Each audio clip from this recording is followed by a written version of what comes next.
Copie, Maurice Chevalier. Jacques Chancel.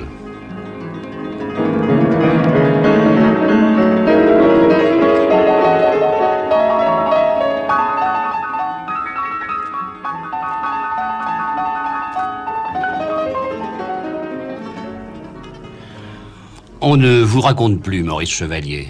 Vous êtes un monument, la Tour Eiffel, mais fait d'un autre matériau, de marbre ou, si vous préférez, de vieilles pierres, de pierres de taille. On vous a tellement encensé, couvert de tant de lauriers, glorifié, magnifié, que je suis tenté de vous égratigner un peu et de grignoter tous vos petits défauts. Et tout d'abord, Maurice Chevalier, est-ce que vous en avez des défauts? Oui, parbleu. Parbleu, mais je tiens pas tellement à en parler, vous comprenez, mais je les connais. Ils sont graves? Ils sont toujours assez graves. Tous les défauts sont toujours assez graves. Mais enfin, j'ai encore jamais ni assassiné mes parents, ni volé mes bienfaiteurs, n'est-ce pas? Le grave petit défaut, alors? Le petit défaut, c'est peut-être de ne jamais prendre les choses trop comme définitives, vous comprenez, de garder un genre de doute, un genre de petite angoisse dans tout ce qui peut arriver ou ne pas arriver.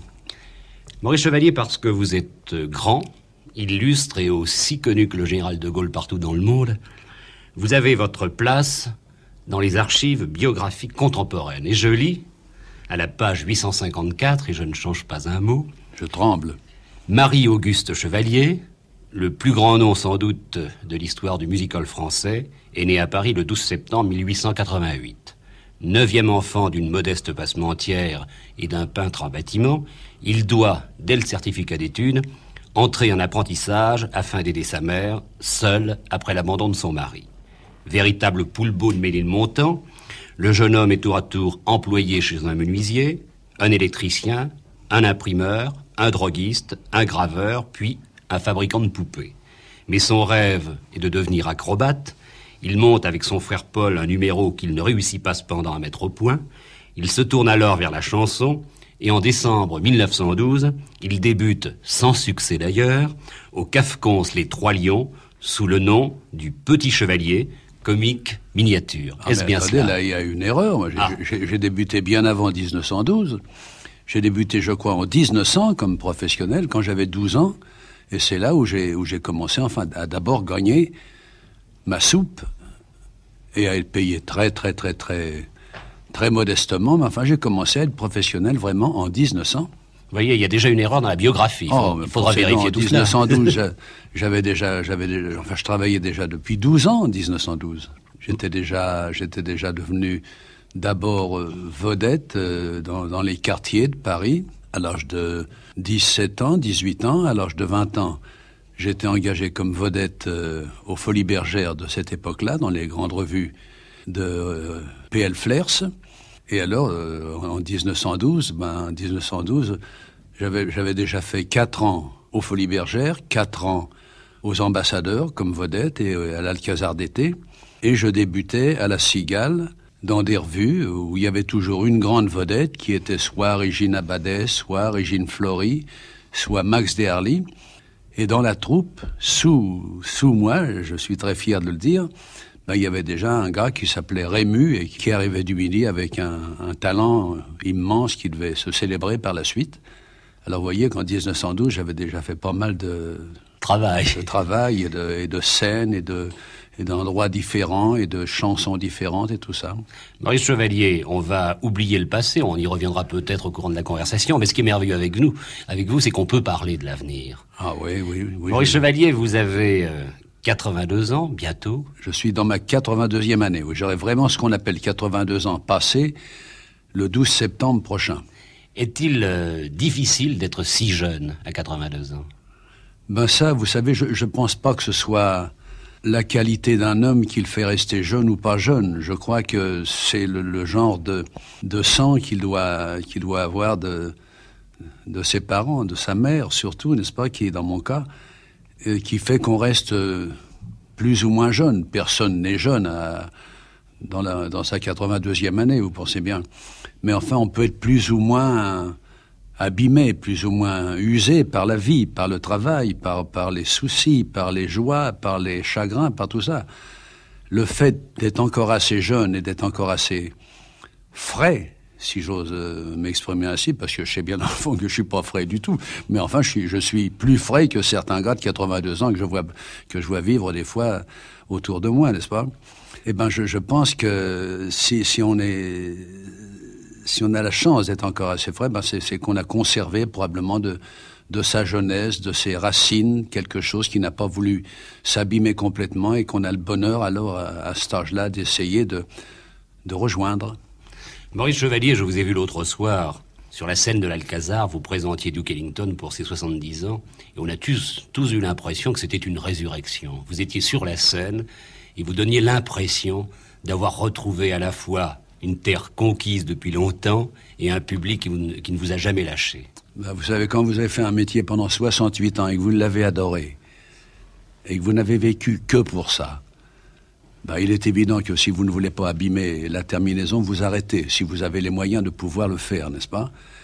Mais il est évident que chaque fois qu'il y aura une raison importante pour que je vienne soit présenter quelqu'un, soit souhaiter l'anniversaire d'un grand bonhomme que j'aurais connu à l'étranger ou même en France, et ben je le ferai avec joie quand je penserai que c'est juste de le faire. Je ne veux pas me précipiter sur le projecteur, je ne veux pas accepter tout ce qu'on me propose comme télévision ou comme radio, parce que je finirais par ennuyer les gens, et ça, je n'y tiens aucunement. Mais chaque fois que je penserai que c'est bien de le faire, chaque fois que je penserai que ça ne me fait pas avoir l'air de courir après le projecteur, je le ferai, parce que ce soir-là, c'était de tout mon cœur que je souhaitais ça à cet homme-là. Vous comprenez? Vous connaissez notre histoire, non? Non. Ah, ben, avec Duke Ellington, c'était en 1929. J'étais numéro 1 à Hollywood après 2 ou 3 films avec Ernst Lubitsch, et on m'avait demandé de chanter à Broadway pour quelques semaines. Et alors, à ce moment-là, je n'avais pas encore créé le récital total, n'est-ce pas, le one-man show.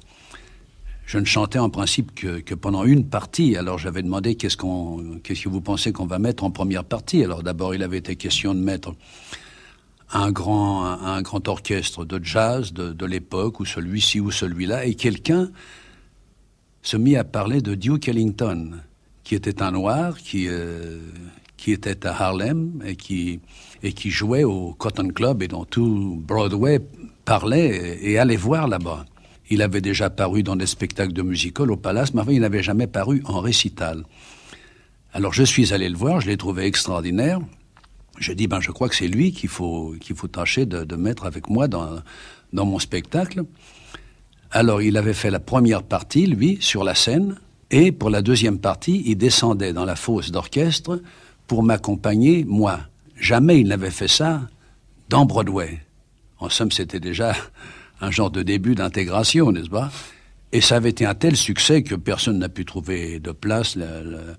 Tout l'engagement a été loué, ça a été extraordinaire. Et c'est curieux, je n'irai pas jusqu'à dire que c'est ça qui l'a fait s'envoler vers la légende, n'est-ce pas? Mais en tous les cas, c'est tout de même la première fois qu'il paraissait dans Broadway, et c'est tout de même après cette série de représentations avec moi que tout d'un coup, il s'est envolé et qu'il est devenu international, et qu'il est devenu Duke Ellington, qui est maintenant une légende, et une légende bien méritée. Maurice Chevalier, vous parlez de l'Amérique, et justement, tout récemment, l'Amérique s'est un peu émue à votre sujet. Ah oui, mais pas tout récemment, c'est hier. C'est-à-dire cette nuit. Cette nuit, à 3h du matin, ils ont réveillé ma maison au téléphone, téléphonant d'Amérique, pour demander si c'était bien vrai que j'étais mort. Alors chez moi, ils ont répondu, ils n'ont même pas voulu me déranger. Ils ont répondu, mais non, maman, il était très bien portant, il est en train de dormir dans sa chambre, on ne veut pas le déranger pour une nouvelle comme ça, mais enfin. Et moi, ce matin, alors, on m'a téléphoné de United Press pour me demander d'où je pensais que des nouvelles comme ça pouvaient venir. Et j'ai répondu d'abord que c'était à peu près la 12e fois que ça m'arrivait, qu'au moins 12 fois on a raconté que j'étais mort, et que cette fois-ci j'étais pas plus mort que les autres fois, que je pensais que les nouvelles de ma mort étaient très, très prématurées, n'est-ce pas, que j'étais très, très bien vivant, et si bien vivant que même je commençais une deuxième carrière dans l'écriture, et que j'étais certain que dans l'écriture, je pouvais encore faire de grands progrès, tandis que dans mon ancien métier sur scène, je ne pouvais plus que commencer probablement à aller à la descente.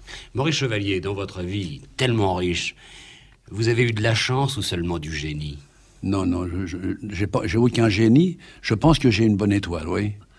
Toujours les choses qui semblaient devoir arriver pour me faire du mal ont, par la suite, été des choses qu'il était bien qu'il arrive, des choses heureuses. C'est-à-dire que ça arrangeait encore mieux ce qui m'arrivait par la suite.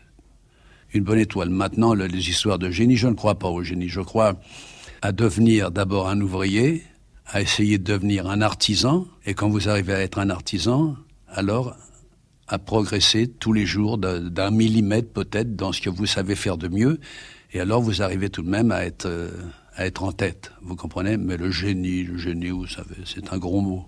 Maurice Chevalier, vous avez eu tout ce qu'un homme peut désirer, mais au milieu de tout cela, est-ce que vous avez eu le vrai bonheur? Oui, j'ai eu des vrais bonheurs. Vraiment, je n'ai rien à regretter dans ce qui m'est arrivé dans ma vie. J'ai eu des bonheurs extraordinaires professionnels.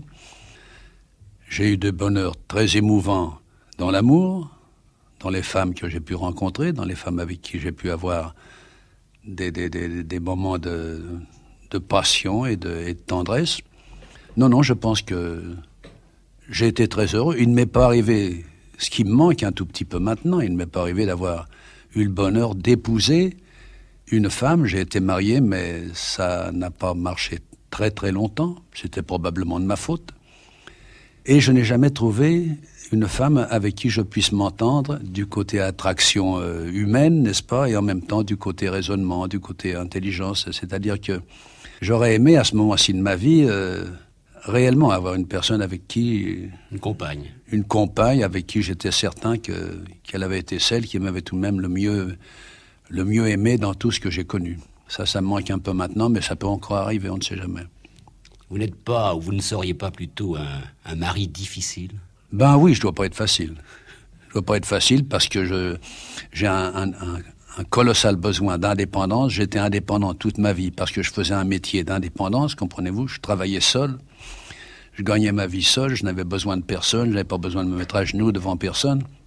Et ça m'a donné une nécessité d'indépendance. J'ai besoin de plusieurs heures de solitude dans la journée parce que c'est là où les choses se placent dans ma tête et si j'étais obligé tout d'un coup de passer ce temps-là, même avec une femme que j'aimerais, alors je commencerais pour un moment à ne pas l'aimer, vous comprenez? Mais il y a tout de même des moments où un homme d'une tendresse féminine, parce que la vie sans cela pour un homme est tout de même sèche. Maurice Chevalier, j'ai l'impression que votre plus grande chance, qui est en même temps votre meilleure qualité, c'est de ne pas avoir su abuser, justement, de cette réussite. Ben, vous savez, j'ai toujours gardé de Ménilmontant un complexe un peu d'infériorité, n'est-ce pas? Un complexe d'avoir manqué beaucoup de culture, d'avoir manqué beaucoup d'éducation et tout ça. Il a fallu que j'apprenne tout petit à petit dans la vie, à force de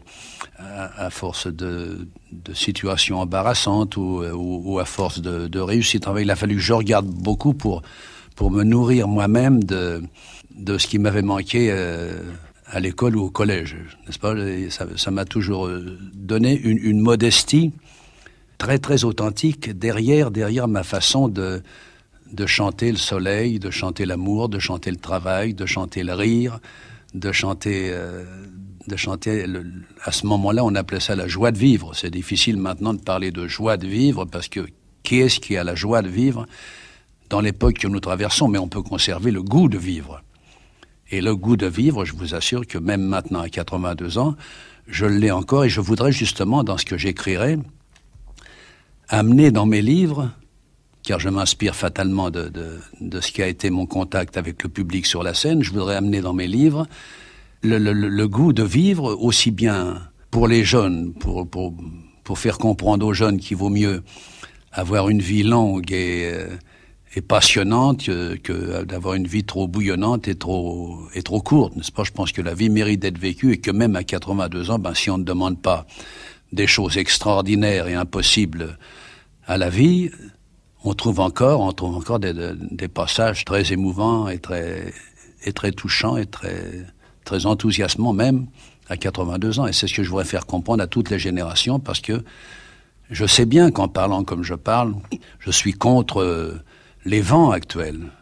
Mais dans le fin fond, quand je regarde tout ce qui m'est arrivé depuis l'âge de 12 ans, j'ai presque toujours été contre tous les vents qui s'appelaient les modes, qui s'appelaient les vogues, qui s'appelaient tout ça. En somme, je crois que j'ai duré si longtemps parce que j'étais moi-même et que je ne cherchais pas à avoir l'air d'être autre chose que moi-même, et que c'est ça probablement qui me faisait toucher des fois l'affection du public, n'est-ce pas, et quelquefois leur cœur. On écoute un disque, Maurice Chevalier? Si vous voulez, avec plaisir. J'ai choisi pour vous Mon homme, Miss Tinguette. Ça vous plaît? C'est elle qui chante ou quelqu'un d'autre? Vous allez voir.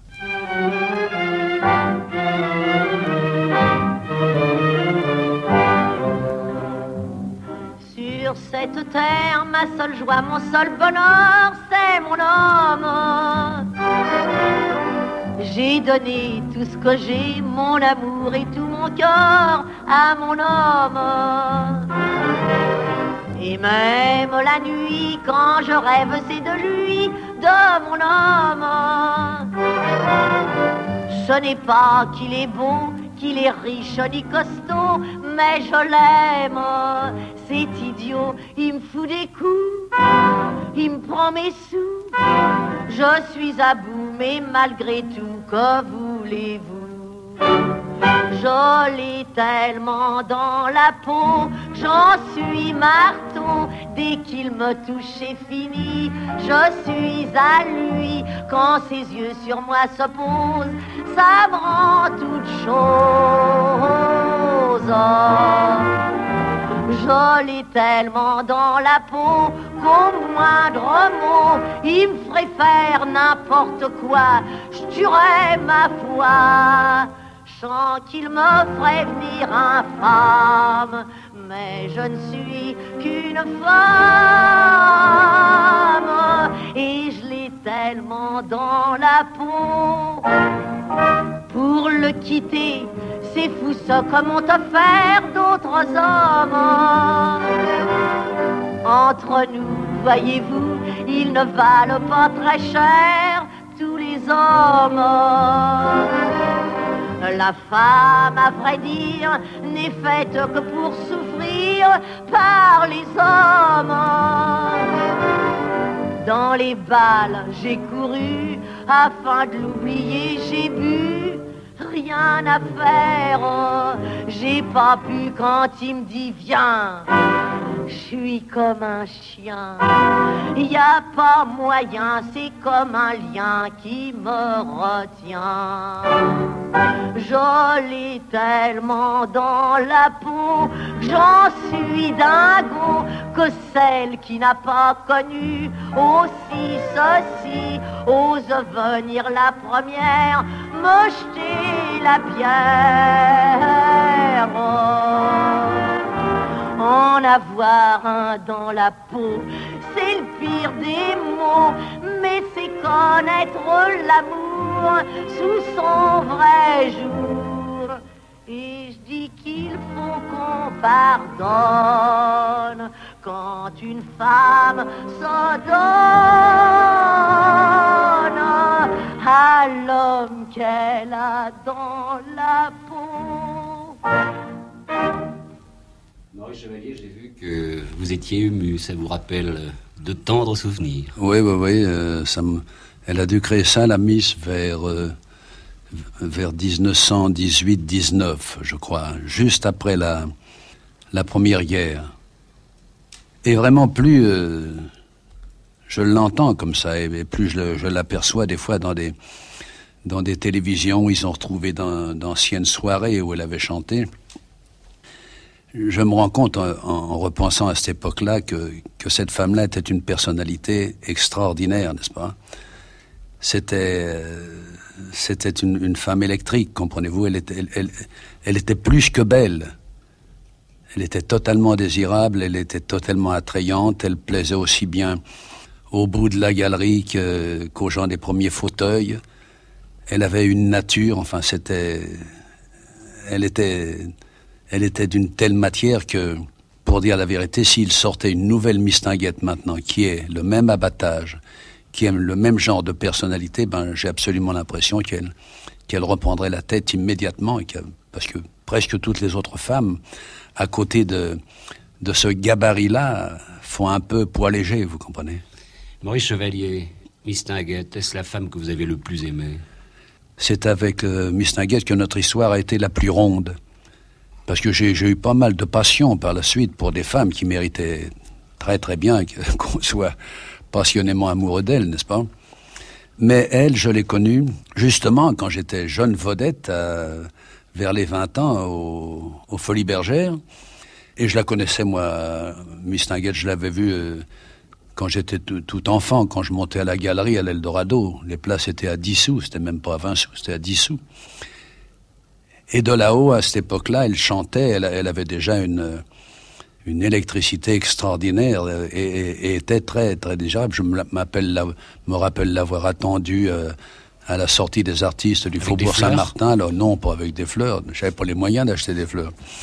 Mais en la regardant, en la dévorant et en rêvant quand j'avais 13 ou 14 ans, n'est-ce pas?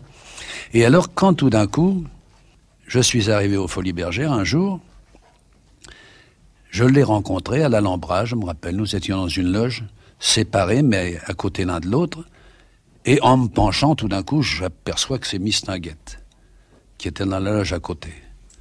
Là, j'avais 21 ans, 22 ans, et j'avais conservé mon vieux béguin pour elle, n'est-ce pas? Et en la saluant, je lui dis, vous savez, madame, que c'est moi qui vais être votre partenaire dans la revue que vous venez jouer aux Folies Bergères la saison prochaine. Elle me dit, oui, Chevalier, je sais, je suis très heureuse de cela. Alors je lui ai raconté que j'étais amoureux d'elle depuis l'âge de 13 ou 14 ans pour la faire rire, n'est-ce pas? Ça n'a pas eu l'air de l'émouvoir, mais enfin, ça l'a tout de même un peu touché. Et puis alors, quand nous avons commencé à travailler ensemble, tout d'un coup, alors, les choses se sont vite déclenchées, et je crois que pour moi, ça a été l'amour le plus rond, c'est-à-dire qu'en même temps qu'elle était une maîtresse que j'adorais, n'est-ce pas, physiquement, elle avait un genre de sentiment de vraie femme, un tout petit peu maternel, comme une vraie femme doit être, n'est-ce pas? Et ça, je ne l'avais jamais eu avant. Et pendant toute une époque, je dois dire qu'elle a été absolument extraordinaire avec moi. Et que même quand je suis parti à la Première Guerre, que j'étais blessé, que j'étais prisonnier, eh ben, elle avait toujours été épatante. Elle m'envoyait des mandats de 20 francs chaque semaine. Vous savez, un prisonnier avec 20 francs de cette époque-là, il était riche. Et elle s'était occupée de maman pendant toute mon absence. Et quand je suis revenu, j'ai tenu à rembourser tout ce qu'elle avait dépensé pour ma mère. J'avais des économies, déjà. J'ai tenu à rembourser tout. J'ai remboursé tous les mandats qu'elle m'avait envoyés. Et nous sommes repartis de là pour la vie qui venait. Et la vie qui venait ne devait pas être professionnellement bénéfique pour nous parce que il s'est très vite produit que sans chercher à la combattre sur scène, il s'est très vite produit que j'étais en train de monter et qu'elle n'était plus en train de monter, mais était en train de ne plus monter. Alors à partir de ce moment-là, il y a eu quelque chose dans elle qui... La cassure. Une cassure, parce que je pense qu'elle aimait sa carrière bien avant son homme, qu'elle chantait pourtant merveilleusement. Maurice Chevalier, est-ce la femme que vous auriez pu épouser? Ah oui, oh oui. Il y avait une grande différence d'âge entre nous, déjà. Il y avait 15 ou 18 ans de différence entre nous. Mais indiscutablement, s'il n'y avait pas eu ce côté professionnel qui tout d'un coup l'a fait mal me voir, n'est-ce pas? Eh ben, je pense que j'aurais pu rester, pas fidèle, mais certainement profondément tendre avec elle jusqu'à la fin de sa vie. Maurice Chevalier, vous plaisiez terriblement aux femmes. Vous ne pensez pas que vous en avez un peu abusé? Non, je crois pas. Non. D'abord, j'ai pas plu beaucoup plus que les autres. Vous savez, j'ai eu la chance qu'il m'arrive des aventures merveilleuses, mais ça, je pense que ça arrive à presque tous les artistes qui sont populaires, qui ont du succès. Enfin, j'ai jamais passé pour un Don Juan, comprenez-vous, je ne jouais pas au Don Juan. Pas Playboy. Quoique, remarquez que quand je regarde maintenant les photos de moi à cette époque-là, et que je les compare à certaines photos de vedettes de maintenant, je pense que j'étais vraiment pas mal du tout comme physique. Enfin, j'étais aimable, j'étais souriant, j'étais grand, j'étais un petit peu du genre de classe de Parisien, comme Carpentier, vous comprenez, c'était la même génération, lui était un grand boxeur, moi j'étais déjà très populaire, et nous nous habillions déjà chez les mêmes grands tailleurs, déjà nous allions nous chapeauter chez Willoughby, là, de rue Castiglione, qui avait tous les chapeaux de chez Locke, de Londres, enfin déjà, nous savions nous habiller tous les deux. Toujours coquet d'ailleurs. Oui, je trouve même que mes années de pauvreté, étant gosse, m'ont fait apprécier par la suite d'avoir un bon par-dessus, d'avoir un costume de belle coupe, un costume de belle étoffe écossaise ou quelque chose comme ça. Pendant un moment, même, j'étais un peu excentrique dans ma manière de m'habiller, et par la suite, j'ai compris tout de même qu'il fallait un petit peu doser ça, et qu'il paraît, d'après ce qu'on m'a dit, que Brumel, lui, était l'homme le mieux habillé du monde, et paraît-il, le plus discret du monde dans ses façons de s'habiller. Alors j'en ai pris un petit peu pour mon grade avec ça. L'élégance est celle qu'on ne remarque jamais. Pas trop, en tous les cas. Maurice Chevalier, à quel âge avez-vous pensé qu'il fallait mieux rompre avec les femmes? Avec les femmes, oui, c'est-à-dire les aventures et ceci. Oui. Je crois que après 60 ans, j'ai compris qu'il ne fallait plus que je joue à ça, que je finirais par me faire envelopper. Vous avez dit jouer, c'était un jeu alors. Oui, c'est le plus beau jeu que le bon Dieu permet aux hommes, n'est-ce pas? Et j'ai pensé qu'à partir de ce moment-là, je devenais trop vulnérable et qu'il fallait que je fasse bien attention où je mettais mes lèvres, si j'ose dire. Parce qu'à partir de ce moment-là, je sentais n'avoir plus autant de force et de combativité que quelques années avant. À partir de ce moment-là, j'ai commencé réellement à faire très attention à ne pas tomber sérieusement amoureux. Vous pouvez tout dire, vous pouvez même mentir. Jamais quelqu'un ne viendra vous dire, une ancienne maîtresse par exemple, ça n'était pas tout à fait ça. Non, d'abord, je n'ai jamais parlé d'aucune ancienne maîtresse en précisant les choses. Je n'ai jamais rien précis, je laisse croire que c'était une espèce d'affection, une espèce de tendresse. Vous êtes très délicat et très discret. Je pense que un homme ne doit pas être un mufle tout de même, et puis que quand les choses ont été trop bruyantes comme liaison, il peut en parler sans faire de mal à personne, puisque c'est une chose connue, mais en même temps, il peut même laisser, pour ceux qui n'étaient pas au courant, croire que ça n'était qu'une grande affection, une grande amitié. Non, je pense pas. Ça n'est pas mentir, ça. C'est simplement ne pas être un salaud, vous comprenez? Non, mais je mens le moins possible. Je ne dis pas toujours les choses aussi aiguës qu'elles peuvent arriver, quand je pense que ça n'est pas nécessaire de les dire, mais je ne dis pas la chose exactement saignante comme elle arrive, si je pense que je ne dois pas le faire, mais je ne mens jamais, je ne raconte pas d'histoire, parce que justement, c'est ma différence avec tous les autres écrivains, c'est que la plupart des autres écrivains écrivent des choses qui ne sont pas arrivées. Moi, tout ce que j'ai écrit, c'est arrivé. C'est pas du tout de la fiction, c'est pas du tout du rêve, c'est pas du roman, c'est arrivé. Et c'est dans ce sens-là, justement, que je veux continuer à écrire. Je pense que la plus belle histoire que je puisse écrire n'est pas du tout d'écrire une pièce ou un roman. Je pense que la plus belle histoire que je puisse écrire, c'est l'histoire de ce petit pauvre de Faubourg qui a réussi à pouvoir faire ce que j'ai eu le bonheur de faire et ce que je pense est en train de réussir maintenant, justement pour continuer à accomplir l'histoire d'un enfant de Faubourg qui a pu arriver à ça, mais je ne tiens pas du tout à devenir un enfant de Faubourg qui devient président de la République ou un truc comme ça, vous comprenez?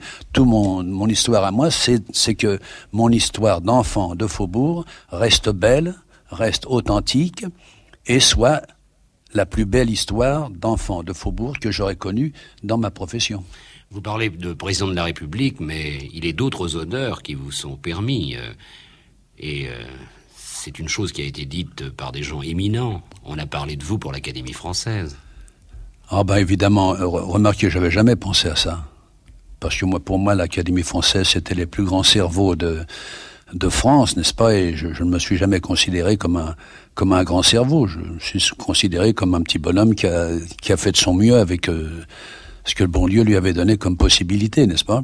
Mais dès qu'on m'a dit, et ça m'a été dit par des académiciens, et des académiciens parmi les plus talentueux. Parlons de Marcel Pagnol. Dès qu'on m'a dit Pagnol, qui est un grand ami à moi et que j'admire depuis longtemps, il m'a été dit qu'il y avait des statuts qui étaient très précis, que toute personne qui pouvait devenir un exemple dans son métier, que ce soit dans tel métier ou tel métier, et porter dans une partie du monde entier un peu la grâce et l'honneur de son pays, méritait d'être de l'Académie française. C'est dans les statuts. C'est pourquoi vous avez des professeurs qui sont pas des écrivains tout à fait. Des cinéastes. Vous avez un cinéaste comme René Clair qui est un maître dans le cinéma, mais qui n'est pas un maître écrivain, n'est-ce pas? Et alors, je ne vous cache pas que si tout d'un coup ce genre d'honneur-là m'arrivait, ce serait, je pense, considérant que maintenant je concentre tout sur l'écriture, ce serait pour moi la plus belle récompense que mon pays pourrait me donner. Le couronnement? Oui, le couronnement d'une deuxième carrière, d'une deuxième chose qui même ouvrirait les portes à d'autres de mon genre pour la suite des temps. Maurice Chevalier, on vous écoute.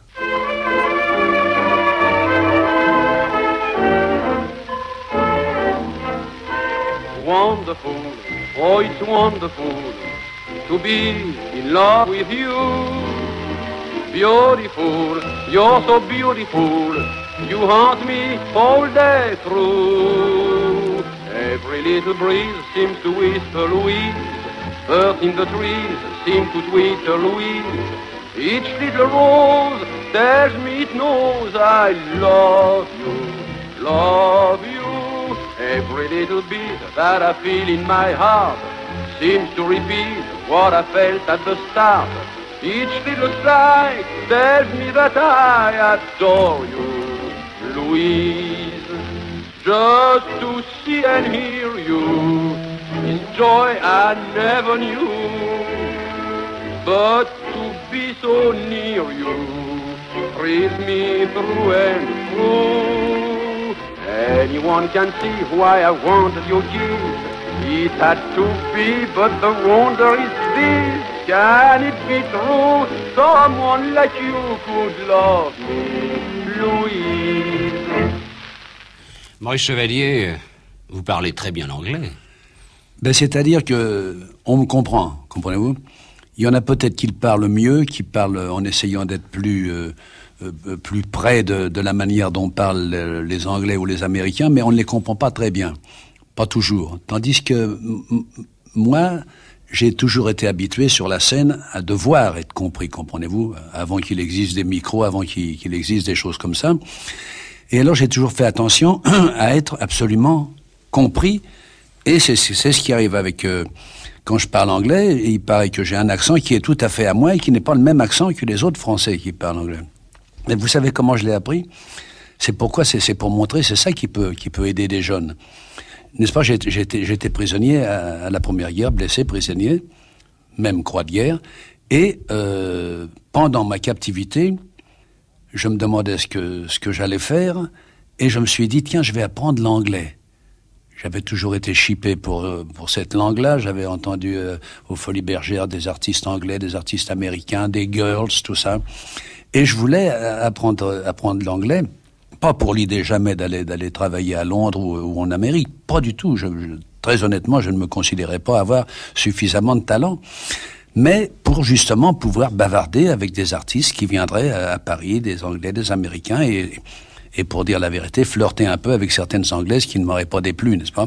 Alors j'ai appris l'anglais pendant les 26 mois où j'ai été prisonnier. Je travaillais très sérieusement tous les soirs. J'apprenais toute une page d'anglais. Le lendemain, je faisais mes devoirs comme un gosse, n'est-ce pas, mes devoirs d'orthographe. Et à la fin de ma captivité, je suis revenu à Paris. Je parlais anglais de la façon que vous entendez, et je me faisais comprendre, et je ne faisais pas de faute d'ailleurs quand j'écrivais en anglais. Mais je pensais que c'était simplement pour enrichir ma vie, pas du tout mon métier. Or, quelques temps plus tard, quand je suis revenu, on m'a demandé d'aller jouer à Londres dans une opérette, dans une revue opérette avec une grande artiste américaine qui s'appelait Elsie Janis. Comme ils ont vu que je parlais anglais, ils m'ont demandé à aller là. J'y suis allé là. J'ai bien réussi. On n'a pas cassé les banquettes, mais enfin, j'ai très bien réussi, très bien mal. Et cet anglais m'a servi, après ça, vers les années 26, 27, quand il y avait tant d'anglais et d'américains qui venaient au Casino de Paris. Tout d'un coup, je m'étais mis à chanter 2 chansons américaines qui me plaisaient, moi. Je bichais complètement à chanter. Je me régalais à chanter ces chansons-là, qui avaient des bonnes musiques, qui avaient de belles orchestrations, qui avaient du rythme et tout ça. Et ça avait du succès, même sur la galerie du Casino de Paris, qui ne comprenait pas l'anglais, mais ça lui plaisait d'entendre juste 2 chansons chantées par un parigot comme moi, parce que c'était de belles musiques et de splendides rythmes, n'est-ce pas? Et un soir, c'est là où les choses du destin ont marché, il y avait le directeur du Paramount de Hollywood qui cherchait, c'était le début du cinéma parlant, 27, 28 par là, qui m'a entendu chanter mes 2 chansons, et puis qui m'a vu dans mes autres scènes, mes autres chansons françaises et tout ça, qui est venu me voir dans ma loge et qui m'a demandé si ça m'intéresserait d'aller à Hollywood pour faire des films parlant et chantant. Je savais pas ce qui m'arrivait, n'est-ce pas? J'ai dit, si vous croyez que je le mérite, moi j'irais bien essayer. Moi je ne suis pas sûr que vous avez des bons hommes comme Al Jolson, vous avez des chanteurs extraordinaires là-bas et je ne sais pas ce que moi je pourrais faire. Il m'a dit, écoutez, on va faire une chose, on va d'abord signer pour un film en me payant très bien pour un film, et puis si ça marche, nous prendrons une option pour plusieurs autres films après. Et ça a marché. Et c'est ce qui est arrivé. Même avant que je finisse le film, simplement en voyant les rushs, ce qu'on appelle les rushs, c'est-à-dire les bouts qu'on a fait la veille, n'est-ce pas? Là, la direction du Parlement m'a demandé, voulez-vous signer avec nous un contrat de plusieurs années? Parce que maintenant, vous ferez plusieurs films par an. Enfin, tout d'un coup, je venais encore de réussir une chose extraordinaire sur laquelle je ne comptais pas. Et c'était tout de même d'avoir appris l'anglais simplement pour me distraire, qui donnait un tour pareil à ma carrière. Maurice Chevalier, vous n'en finissez pas d'ailleurs de réussir. J'essaye de rater le moins possible. Ça finit par être banal. C'est humain, ça, non? C'est humain. Mais enfin, ce qui m'intéresse le plus maintenant, je suis absolument habité de cette idée-là, c'est justement à 82 ans de prendre une nouvelle carrière, une nouvelle direction, et actuellement d'être encouragé par tout ce qu'il y a de plus talentueux dans ce monde-là, en France et même en Amérique. Dans votre livre, Môme aux cheveux blancs, vous dites à un certain moment... Môme à cheveux blancs. À cheveux blancs, oui, pardon. Blanc. Blanc, oui. Ah, qu'est-ce que j'ai dit? Ah, vous dites blond ou blanc? Non, blanc. Ah, blanc. Blanc. Parce que vous dites blond et ça fait un peu blanc, hein? Non, blanc. Blanc, hein? Vous dites, je dois me garder disponible pour la transformation finale. Est-ce la dernière révérence? Je ne sais pas, vous savez, quand on a cet âge-là, on ne sait jamais quelle va être la longueur du chemin, n'est-ce pas? On voit tout de même, on commence à apercevoir des clins d'œil de la Dame Noire, n'est-ce pas? Mais enfin, j'espère qu'elle me laissera encore terminer ça joliment, parce que ça embellira encore mon histoire et ça encouragera encore d'autres gosses de faubourg à ne pas se croire trop inférieurs. Comment voudriez-vous qu'il fût ce dernier adieu, Maurice Chevalier? Est-ce que vous y avez pensé? Non, vous savez, on ne sait plus, ça dépend du destin. J'aimerais terminer en souriant, si j'ose dire. J'aimerais terminer en remerciant ce que le public a pu m'aider à devenir, vous comprenez. J'ai même dit un jour en blaguant, mais dans le fond, si c'était possible, je le ferais bien. J'avais dit que j'aimerais mourir à la télévision, devant le monde entier, pour pouvoir dire au revoir à tout le monde et merci, et leur souhaiter à tous bonne chance. Si c'était possible et qu'on sache exactement le moment où on va tourner de l'œil, je crois que j'accepterais de signer ça. Vous êtes un vrai comédien à la Molière. Je ne sais pas, enfin, j'aime sûrement, j'ai adoré mon métier sur la scène, je continue à avoir une immense gratitude au public, et c'est justement pour tâcher de continuer le dialogue avec le public que j'écris comme ça, parce que je suis une bête à public. Maurice Chevalier, si l'on vous offrait demain le rôle d'un centenaire, un rôle de composition, bien sûr, vous l'accepteriez? Si c'était un centenaire, ou un octogénaire, ou un nonagénaire, qui est ma façon de voir, et que le film repose sur lui, mais qu'il y a une belle histoire à faire comme ça, je le ferai avec plaisir, si j'ai confiance et dans le producteur et dans le metteur en scène. Je ne voudrais pas risquer de faire une chose inférieure maintenant parce que je trouverais ça inintelligent de ma part. Mais si je crois au film, si le bonhomme est de mon caractère et de ma façon de voir les choses, eh ben je pense que ce sera encore une chose très bien à faire. D'ailleurs, on parle depuis 20 ans d'ailleurs à Hollywood. Depuis 20 ans, ils parlent de faire l'histoire de ma vie. Et si ça ne se fait pas, c'est parce qu'ils n'ont pas encore pu se mettre d'accord et être convaincus de l'artiste qui pourrait avoir vraiment l'air de Maurice Chevalier de 18 à 60 ans. Vous voyez qui, vous? Moi, j'avais parlé de plusieurs artistes Distel. Français. J'avais parlé de Sacha Distel, qui est très charmant, qui a du talent, qui est la grâce même, qui est beau, qui est même beaucoup plus beau que je n'étais, mais qui est très intelligent et tout ça. J'avais pensé à un moment à Jacques Charrier, qui a quelque chose, qui avait quelque chose de ma façon d'être, à qui j'aurais pu montrer comment je chantais les chansons et tout ça. Mais après ça, je ne sais pas, ça n'a pas eu l'unanimité des gens qui voulaient faire l'histoire. Ils ont peur que ce soit encore trop vivant en vue pour les gens, comme si j'étais encore sur la scène, pour faire un chevalier qui ne serait pas tout à fait aussi simple et aussi robuste dans sa manière directe, n'est-ce pas ? Mais ce film, Maurice Chevalier, vous voudriez le voir quand même. Je voudrais le voir s'il était bien réussi. Si on trouvait un gars, on a parlé dernièrement de Warren Beatty, qui a beaucoup de talent, mais qui a l'accent américain et qui a beaucoup de talent mais ça ne se décide pas, et c'est la raison. Ils me l'ont dit, si on trouve le bonhomme de qui on soit assuré qu'il va réellement faire croire que c'est vous pendant de 18 ans à 60 ans, le film se fait immédiatement. Alors je serais heureux que ça se fasse si ça doit être très bien fait, parce que si c'était pas très bien fait, il vaut mieux que ce soit après. Ça me ferait de la peine jusqu'au moment de ça risquerait de gêner mon dernier sourire, vous comprenez ? Maurice Chevalier, on dit, et je crois que c'est vrai, que vous êtes immensément riche. Et il y a une blague qui veut que l'on pense que vous tenez terriblement à cet argent.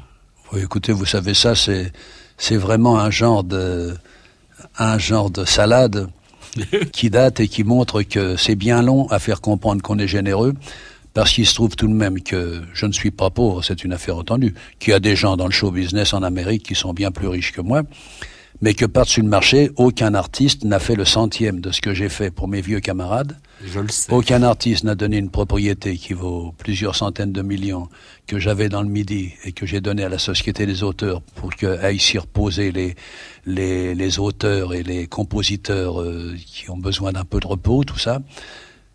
Chez moi, on sait très bien que je ne suis pas près de mes sous du tout, parce que je suis le contraire. Alors ceux qui disent ça sont déjà des gens qui sont même pas au courant de ces choses-là et qui disent des bêtises, tout simplement. Maurice Chevalier, est-ce que vous êtes doué d'un sens politique ? Oh non, oh je trouve, tenez, là vous touchez quelque chose de terriblement précis chez moi. Je trouve que, je ne sais pas les autres, je ne critique personne. Chacun arrange son histoire comme il pense le mieux valoir. Mais moi, je pense que quand on fait un métier comme le nôtre, ça vous prend déjà tellement d'essayer de le faire aussi bien que les meilleurs que vous n'avez plus la place dans le cerveau pour faire de la politique, pour travailler la politique, pour être au courant de tout, pour lire tout ce qui se raconte en politique. Je pense que notre métier à nous, dans mon cas, les autres font ce qu'ils veulent, c'est leurs oignons. Dans mon cas, moi, je pense que je n'ai qu'à m'occuper du public et que dans le public qui m'a fait vivre, il y avait des gens de tous les partis et que dans ce cas-là, je n'ai pas à m'occuper de vouloir indiquer à des chefs d'État comment ils doivent mener le pays et tout ça. C'est pas mes oignons, je n'y comprends rien. Je pense que les gens qui jouent leur vie et leur honneur risquent déjà tellement en ne faisant que ce métier de politique, mais que ceux qui ont à travailler feraient mieux d'essayer de faire mieux leur travail que d'essayer de continuer à faire de la politique. Mais vous avez des idées, Maurice Chevalier. Vous seriez plutôt un conservateur ou un révolutionnaire ? J'ai jamais été révolutionnaire dans aucun sens. J'ai toujours pensé que le plus on pourrait améliorer le sort des bons ouvriers qui travaillent, le mieux ce serait dans mon esprit. Mais j'ai connu aussi des patrons qui étaient des grands bons hommes. Je connais plusieurs patrons qui sont peut-être beaucoup plus politiques du côté gauche que je ne le suis. Moi, je ne fais pas de politique. Mais il est évident que mon cœur va du côté des gens de Faubourg. C'est tout naturel. Maurice Chevalier, vous croyez avoir des ennemis? Moi, je n'en connais pas. Oh si. Rien que de durer vous fait des ennemis. Rien que de durer trop longtemps agace des gens, n'est-ce pas? Ça n'agace pas les grands. Les grands, ils admettent, ils disent, oui, c'est bien, c'est authentique, c'est vrai, c'est bien. Mais il y a des gars qui sont pas tout à fait des grands et que ça agace, alors qu'ils essayent justement de vous faire mal avec des histoires comme les histoires d'être avare ou des trucs comme ça qui sont des choses ça absolument... Ça vous touche, ça, Maurice? Ça me touche pas, c'est une injustice, mais c'est une injustice minable et qui prouve que la personne qui se sert de ça maintenant n'est même pas au courant de ce qui s'est passé. Maurice Chevalier, est-ce que vous vous reprochez de méchantes actions? Il y a certaines choses que, si c'était à refaire, je ne referais pas, certainement. Mais enfin, je n'ai pas à me rappeler quelque chose qui puisse me faire honte jusqu'à la fin de mes jours. Non. Il m'est pas toujours arrivé d'être très fier d'avoir réagi de telle ou telle manière dans certains cas. Mais enfin, je crois que tout de même, j'ai été un des moins moches de tous ceux que j'ai vus agir autour de moi. Maurice Chevalier, c'est-à-dire que dans une deuxième vie, votre personnage ne mériterait pas d'être retouché. Vous êtes bien comme vous êtes. Je suis comme je suis et j'espère justement y revenir encore plus près, c'est-à-dire revenir encore plus près de mes racines. J'ai à cœur maintenant d'être à la hauteur de la fin ou de l'amélioration de l'histoire de ce petit môme de Faubourg. Maurice Chevalier, nous avons passé 60 minutes ensemble. Je me réjouis de vous avoir accueilli, car pour tout le monde, vous êtes un très très très grand personnage. Vous êtes un homme sincère et en plus vous savez être un ami. Je vous dis merci. Enfin, je suis content d'avoir bavardé avec vous de cette manière-là, parce que c'était agréable, facile, et j'ai eu l'impression d'envoyer mon cœur à travers le micro. Merci Maurice Chevalier.